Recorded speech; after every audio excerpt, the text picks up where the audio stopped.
Good morning, everybody. Welcome back to my channel. My name is Sharon Cardos, and I am a middle grades math teacher, and this is the beginning of my 34th year. I've just finished week 2, and so I'm just kind of vlogging this year to kind of show you things that I'm up to and maybe give some ideas to teachers who are new, or maybe just people who need some ideas in general. I teach 7th grade math, but some years I teach 6th and 7th, some years I teach 7th and 8th. So I do it all. So week two went really well. So I wanted to show you from the first week the graphs that we did from Pink Cat Studio. They kind of were coming in all last week, and they are awesome. We do about one of these a month just to practice their graphing skills that they learned in 6th grade and just prepare them for all the graphing they're going to have to do in 8th grade and high school. They enjoy it. It looks great. Some students like to color them, some students don't, but I do require that they color it because I feel like they should take a little bit of pride in their work, you know? So yeah, some of them turned out great. And I usually try to put some sort of motivational saying with it, like this one says, "Our future's so bright, we've got to wear shades." So it was great. And again, these are from Pink Cat Studio. I got those on TPT.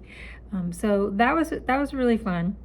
Let's see. Monday we were practicing simplifying fractions, and Tuesday as well. Monday we did a little mystery picture that is in my TPT store, and we also did some slides on Friday.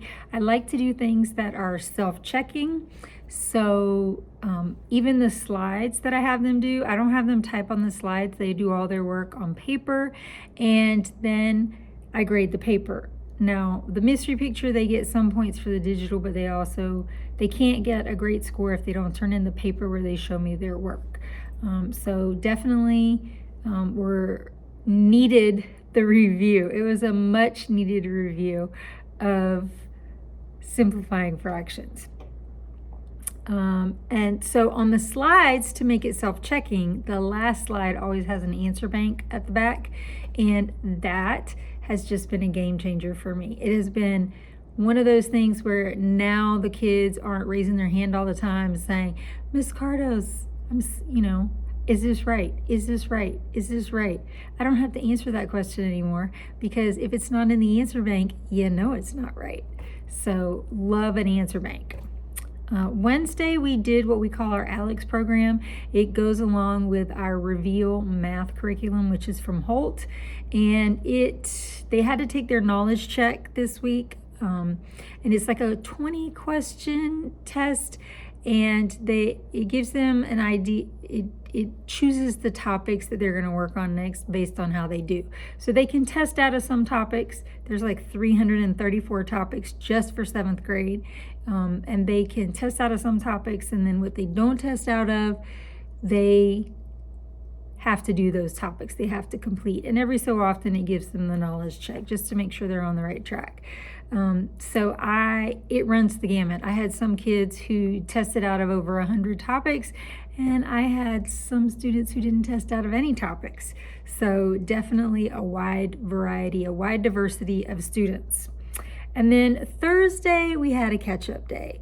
So 7th grade is an interesting year because they are getting used to the pace of the work. I give lots of small assignments, and we start them in class usually, and what they don't finish in class, they have to finish at home. And just keeping up with the pace. A lot of the students don't like to do homework, and they just kind of feel like they can get by with it. Some students had long-term subs or things like that last year, or their teacher never gave any homework. So, and I don't really give homework per se. I just tell them that, the more you get done in class, the less you have to do at home. So I really don't call it homework. I just tell them whatever you don't finish, you need to take home and do. So we did that, and they actually did it pretty good. So Thursday we had this catch-up day where all the little assignments that we've been working on, like the mystery picture, the slides, the knowledge check, the graph, they just had a chance to like catch up. And I don't do those very often, but because they're getting used, motion detector, hold on.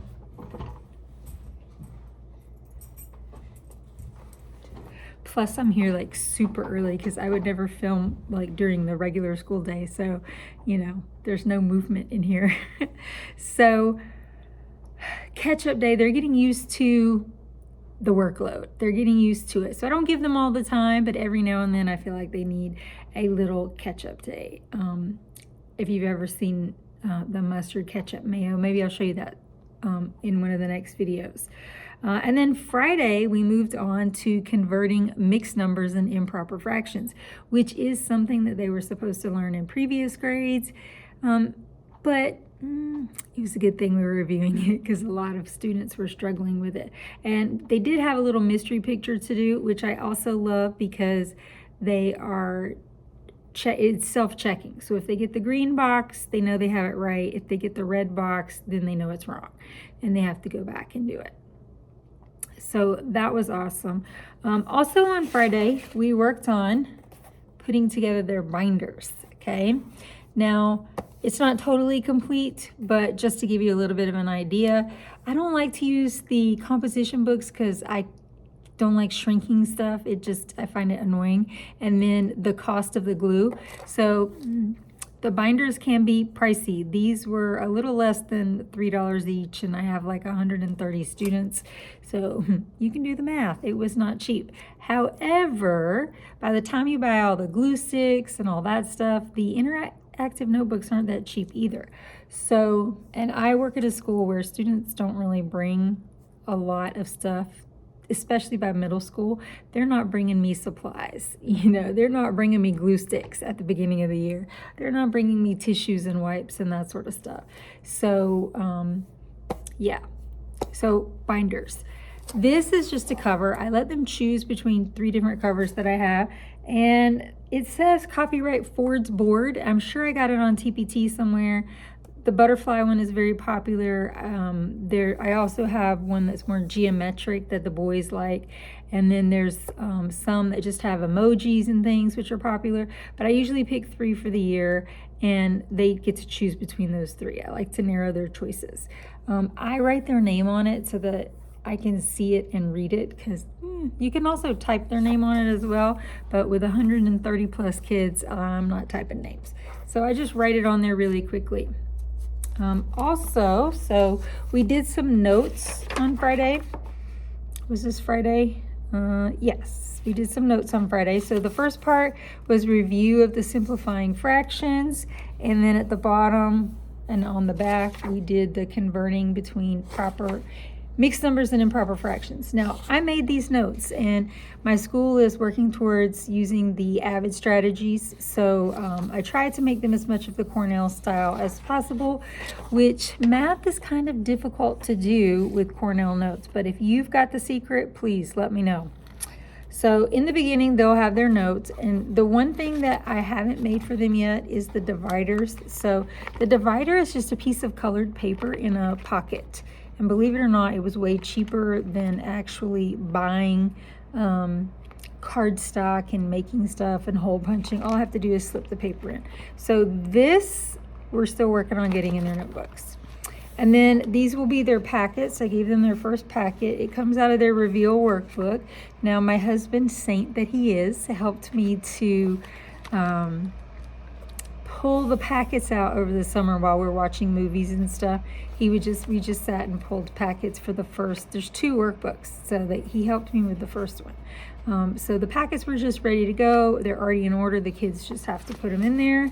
And then they'll have other, like these will be their spiral reviews and that sort of stuff. And then on the back, they have a multiplication chart. When we get to integers and things, they can't have a calculator, but they can use a multiplication chart.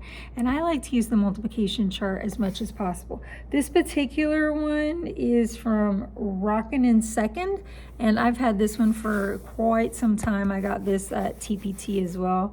So love this, and it just slips down in the pocket. So I do allow students to take home the papers out of the notebook, but I don't let them take home the actual binder itself. So if you want to take home your notes, that's perfectly fine. Just make sure you bring them back and put them in the binder. So we did a lot on Friday. We did organizational stuff. We also did the notes, and they started their mystery pictures. So they had a lot of stuff to do on Friday.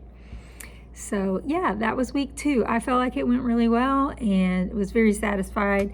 A couple of products as I close out my video here. So I'm sure I am late to the party, but if you are a secondary math teacher, I have seen lots of elementary school teachers with this particular pencil sharpener, but secondary math teachers, this pencil sharpener is the bomb, okay?